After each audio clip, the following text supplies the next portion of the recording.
इस बात का डर हर किसी के मन में होता है कि मृत्यु के बाद क्या होगा। विभिन्न धर्मों के अनुयायी अपनी आस्था के अनुसार मूर्तियों को जल चढ़ा रहे हैं, फूल अर्पित कर रहे हैं या जलती हुई मोमबत्तियों के साथ प्रार्थना कर रहे हैं। लेकिन क्या यह सब करने से उनकी आत्मा को शांति मिलेगी? यह सवाल हमें सोचने पर मजबूर करता है। जब हम अच्छे कर्मों की बात करते हैं तो यह समझना जरूरी है कि जीवन का असली अर्थ क्या है। व्यक्ति अपने कर्मों से ही अपनी स्थिति को निर्धारित करता है। कर्म का फल कभी भी अनदेखा नहीं होता। क्या हमने कभी ऐसा सोचा है कि जब हमें अपनी रचनाओं से, अपने विचारों से या अपने क्रियाकलापों से इज्जत मिलेगी, तो इसके लिए हमें खुद को सिद्ध करने की आवश्यकता है?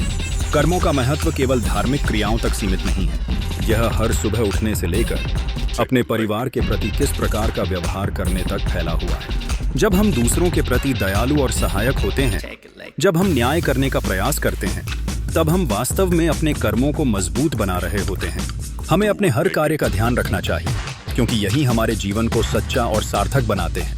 वास्तव में जब हम अच्छे कर्म करने की बात करते हैं तो यह केवल खुद को सजाने या धार्मिक अनुष्ठानों में भाग लेने से ज्यादा है। हमारे कर्मों का फल निश्चित रूप से हमारे जीवन को प्रभावित करेगा, चाहे हम किसी भी धर्म के अनुयायी हों। इसलिए जब हम प्रार्थना में लगे हुए होते हैं, हमें यह नहीं भूलना चाहिए कि ज्यादा महत्वपूर्ण है हमारे कर्म, क्योंकि वही हमारे वास्तविक जीवन को तय करते हैं। इसलिए हमारी प्राथमिकता होनी चाहिए कि हम अपने कर्मों पर ध्यान दें।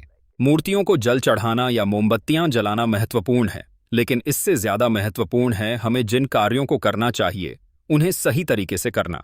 ऐसा करके ही हम अपने जीवन को सही दिशा में आगे बढ़ा सकते हैं और सकारात्मक फल प्राप्त कर सकते हैं। इस काल में जब लोग डर में जी रहे हैं, यह आवश्यक है कि हम अपने कर्मों के प्रति सजग रहें, अपने कर्मों की शक्ति को पहचानें और जानें कि यही वह चीज है जो आत्मा को शांति और मार्गदर्शन देती है। अंत में यही कर्म ही हैं जो हमें मृत्यु के बाद के मार्ग की ओर ले जाएंगे।